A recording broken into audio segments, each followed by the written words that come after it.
¿cómo están? Mi nombre es Alexandra Panchi, estoy estudiando en la Universidad Tecnológica Indoamérica y cursando el segundo semestre de Educación Básica. El día de hoy les voy a hablar sobre un tema muy importante que son las neurodidácticas, pero para abordar este tema voy a comenzar contándoles una parte de mi vida. Esto comienza cuando yo iba a ingresar a la universidad. Mi madre me enfocó para seguir la carrera de Ingeniería Civil. Como mi madre era de un carácter súper fuerte, pues decidí hacerle caso. Pero había un gran problema. Por más de que me gustaban las matemáticas, esta carrera no me llenaba como persona, sentía que debía realizar otras cosas. Por circunstancias de la vida, me casé, tuve una hija, me tocó trabajar en una cooperativa de ahorro y crédito. La verdad era un buen trabajo, era un sueldo bueno, no tenía por qué quejarme. Pero aún así yo me sentía que no era lo mío. Y así como yo siempre digo, el tiempo de Dios es perfecto, Él sabe cómo hace las cosas. El año pasado salí del trabajo, no sabía si seguir buscando otro o a la vez terminar mi carrera. Así que por motivación de mi esposo, conjuntamente con mi padre, decidí ingresar a la universidad. No sabía qué seguir, así que recordé que en mi niñez tenía compañeros que tenían inconvenientes al aprender. Algunos de ellos no aprendían a leer, otros tenían dificultades para poner atención, entre otras cosas. A la corta edad que yo tenía no entendía qué sucedía, así que cada periodo escolar yo seguía estudiando con mis compañeros y ellos seguían teniendo estas dificultades del neurodesarrollo. Vivían una experiencia totalmente diferente en la escuela. Así que entonces, cuando yo estaba en la universidad, pensé que me ha interesado siempre el tema de enseñar. Así que decidí escoger la carrera de docencia, en la cual creo que voy a poder ayudar a muchos niños y niñas. Lo que yo les acabo de contar tiene que ver mucho con la neurodidáctica, porque el día de hoy ya estoy estudiando y estoy aprendiendo muchas técnicas y formas de enseñar. Y a través de estos aprendizajes me he dado cuenta que la mayoría de los niños que tenían dificultades de aprendizaje eran debido a las metodologías que se aplicaban dentro de las escuelas. Entonces, para mí, como futura docente, me comprometo a trabajar en pro del cambio metodológico dentro del sistema educativo. Es decir, me comprometo a transformar la realidad social. Para seguir avanzando un poco sobre el tema de las neurodidácticas, vamos a comenzar con el tema de la neurociencia. Todos sabemos que es la ciencia que estudia cómo aprende el cerebro, pero nadie sabe cómo, ¿verdad? El docente debe enseñar, ya que el aprendizaje es un acto intrínseco a las personas, es decir, que ante las mismas oportunidades, las mismas metodologías, las personas van a aprender cosas diferentes y de formas diferentes.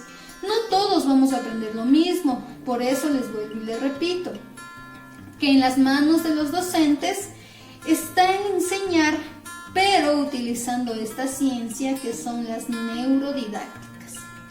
Las neurodidácticas tal vez algunos la hayan escuchado o tal vez otros no.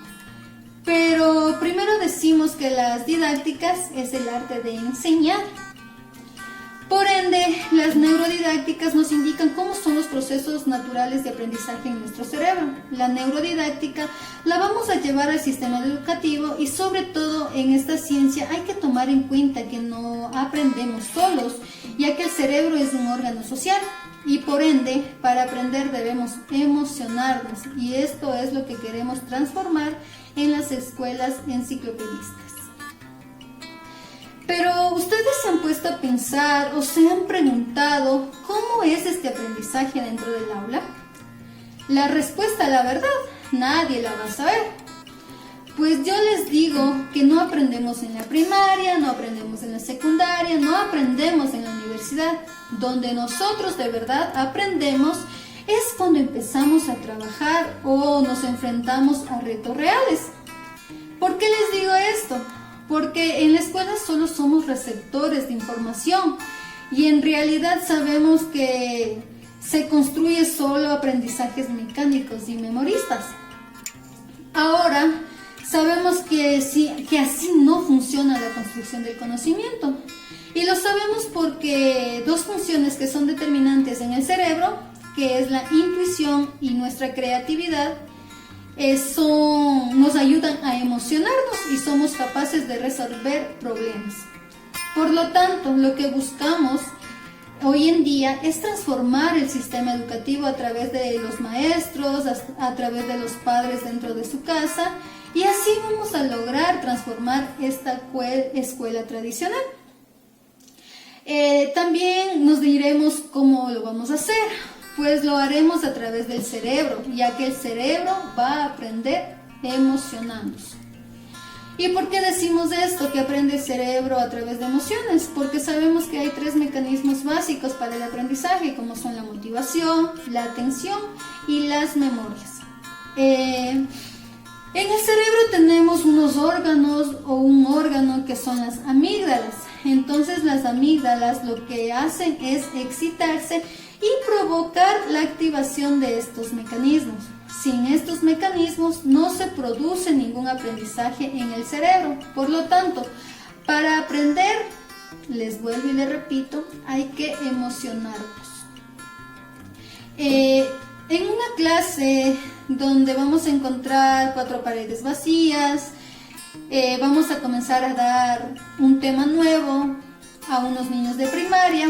Ellos no van a prestar atención, no van a hacer otras cosas, van a pensar otras cosas y no van a producir ningún aprendizaje en el cerebro. Así que para transmitir esta información el lenguaje no es suficiente. Por ende, la neurociencia dice que la maestra debe aplicar la metodología audiovisual. Además, la maestra debe motivar para que el aprendizaje sea a largo plazo. Pero también encontramos por otro lado que cuando el cerebro ya tiene información, el lenguaje va a tener relevancia y lo audiovisual va a quedar a un lado. Lo que les acabo de explicar es la neurodidáctica, es decir, es entender cómo aprende el cerebro para seleccionar qué metodologías utilizar en el proceso de enseñanza. Porque todos sabemos que el aprendizaje está ahí, pero nuestra obligación como maestros es enseñarlo. Decimos que el cerebro aprende con otros y de otros. El cerebro es un órgano social, por ende aprendemos interactuando. Es decir, aprendemos gracias a otras personas y aprendemos con otras personas. Por eso aprendemos en el trabajo o de nuestros compañeros en la universidad. Una metodología que se implementó es el aprendizaje por proyectos. Esto no lo seleccionan los maestros, sino lo seleccionan los estudiantes, ya que ellos deben tener un factor motivacional al momento de realizar cada proyecto. El maestro solo se encarga de motivar y enseñar lo que los estudiantes quieren aprender. Para finalizar, les voy a hablar de algunos aportes de la neurodidáctica en el aula, así que para aplicarla debemos seguir algunos pasos.